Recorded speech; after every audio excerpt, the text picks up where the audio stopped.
Hi, everyone, and welcome. I'm Troy Lambert, mystery author, editor, and the education lead for Plottr. Today, we're going to talk about the three-act structure. Now, what is the three-act structure, and why might you want to use it?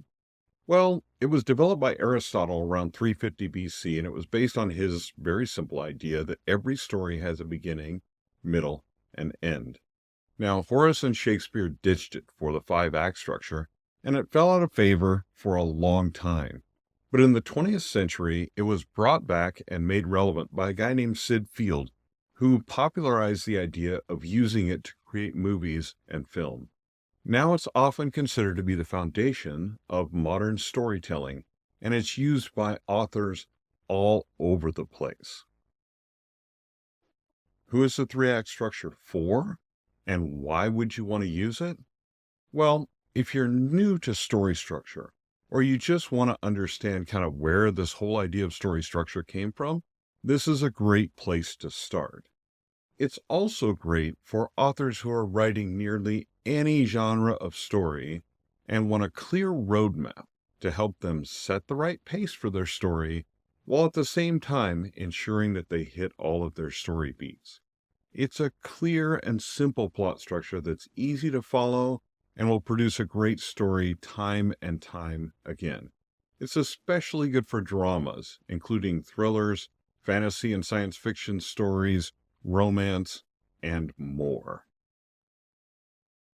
With that, let's take a look at the three-act structure in detail. Now, Act 1 of the three-act structure starts with the setup, and that begins with the exposition. The exposition sets up the story. It introduces us to the ordinary world and introduces us to the inner conflict that'll fuel the character's motive throughout the story. We also get a glimpse of their goals at this point, but they may be wrong about what they need and want. We're also introduced to the theme of the story, often through something that the main character or another character close to them says. This section also sets up the scene and the setting and grabs the reader's interest in a unique way. This is really important because it sets the foundation for your story. But all of that leads to the inciting incident. The inciting incident is the event that sends our main character on their journey. It's usually something that disrupts their ordinary world, but it forces them out of their comfort zone. A problem has been presented to them that they have to solve, and no one else can solve. Like, for instance, if their child is kidnapped and they have a particular set of skills. May sound a little bit familiar, but this is the event that leads them then to a particular decision. If the inciting incident forces our character to make that decision, the first plot point is the moment where they actually embark on their journey and they act on that decision. It's often called crossing the threshold. The character can either literally or figuratively leave their ordinary world and enter a new one. This is often a place where the theme is restated or reintroduced, and the reader is reminded what the story is really all about. And that leads us to breaking into Act 2. Now, it's important to remember that the second act makes up half of your story. Act 1 covers 25%, Act 2 50%, and Act 3 the final 25%. And this means that there's more territory to cover in Act 2, even though there are still 3 parts to it, the same as there are 3 parts to Act 1 and Act 3. Now, those 3 parts start with the rising action. Now, this is often where we see try fails. This is where your character tries to solve the problem that's put in front of them, and they sometimes fail, but they always rise to try again. They're going to navigate challenges. Some they'll navigate better than others, but above all, they're going to learn from those challenges. Much of the time during this section of your story, they're going to gain new skills or knowledge, but sometimes they don't know how to apply them or how to use them yet. The tension and stakes must rise with each challenge in this section of your story. Why? Because that's rising to the midpoint of your story. Now, the midpoint is a major turning point in the story.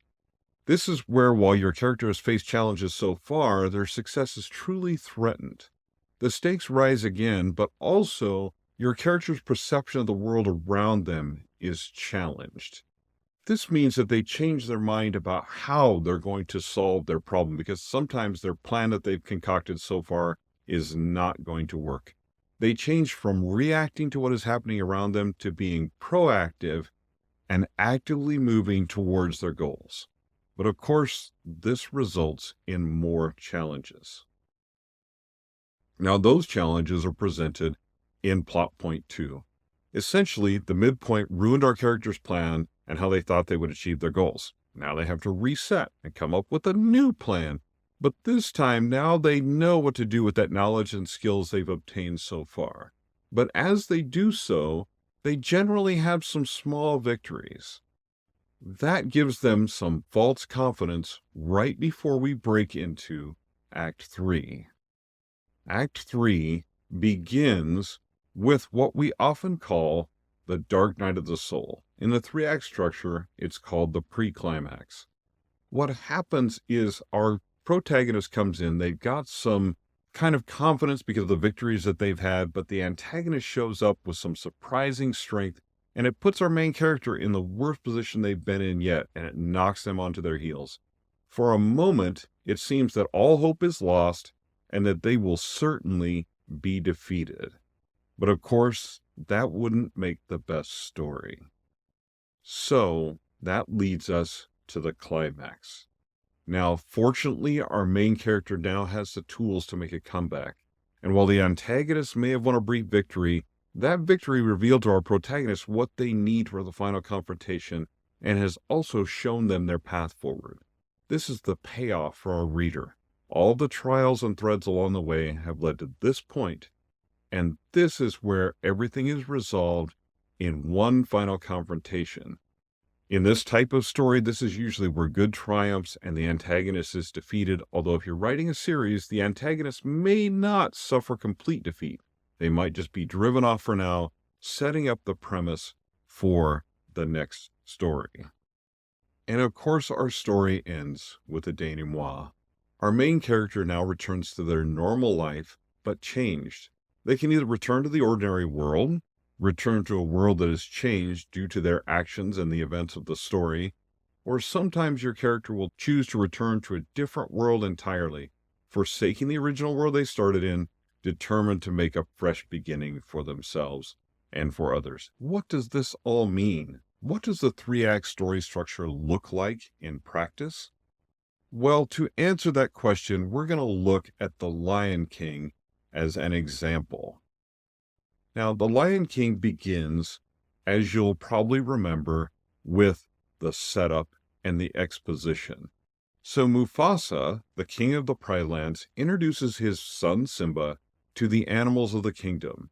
Simba is curious and energetic, and Mufasa teaches him all about the circle of life, which refers to the natural order of the animal kingdom. He also warns him about some places that he probably shouldn't go. But of course, like any kid that's been warned about places that he shouldn't go, Simba is tempted by those things. And in beat number 2, our inciting incident, we see Mufasa's younger brother Scar, who covets the throne, plot to kill Mufasa and Simba so that he can become the new king. He convinces Simba to visit the forbidden elephant graveyard, and Scar hopes he'll be killed there. But his plan fails, and he has to make a new one, intending to make Mufasa's death look like an accident. Now, while this inciting incident tells us the characters that we're fighting against, that character fails, but only temporarily.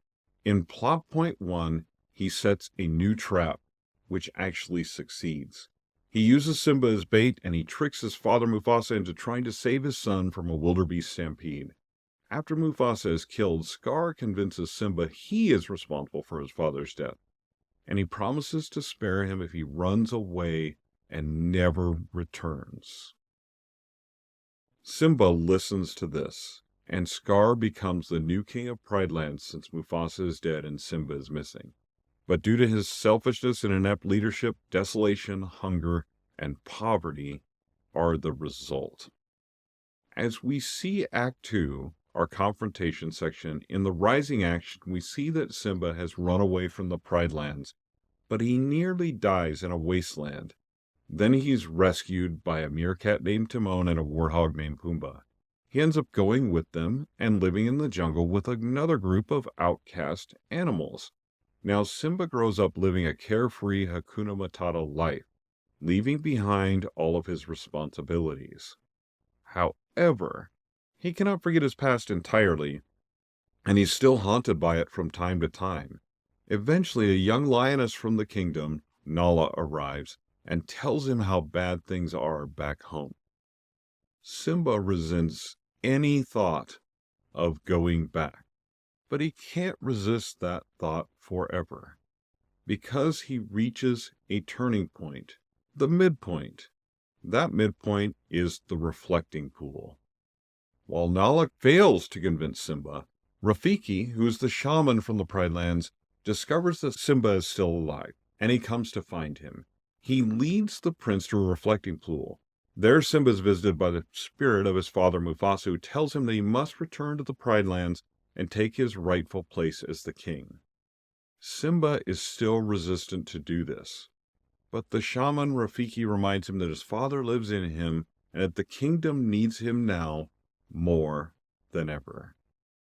Eventually, Simba is convinced and sets out with Nala and his new friends to reclaim his kingdom.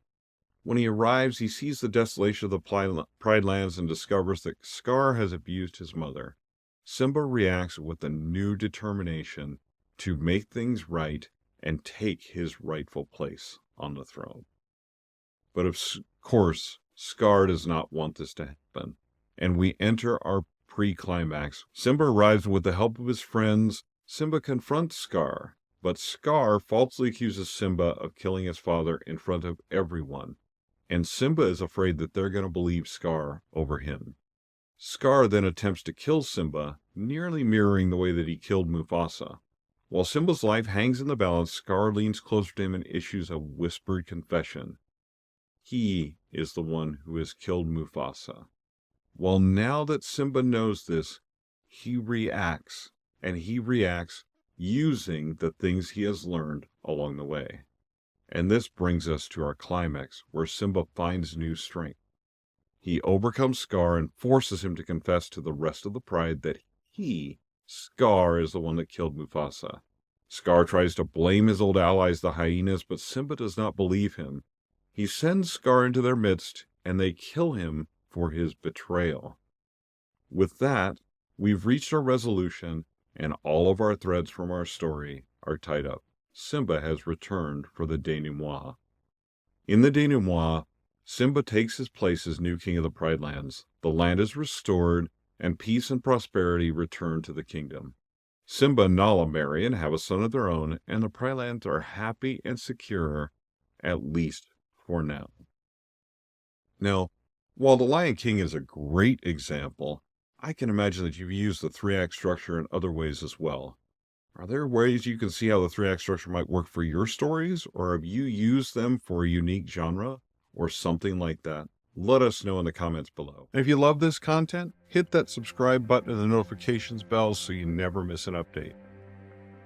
And if you're not a Plottr user already, visit try.plottr.com/free trial to check it out for yourself today. We look forward to hearing what you think and seeing you in the Plottr community. Thanks everyone, and have a wonderful day.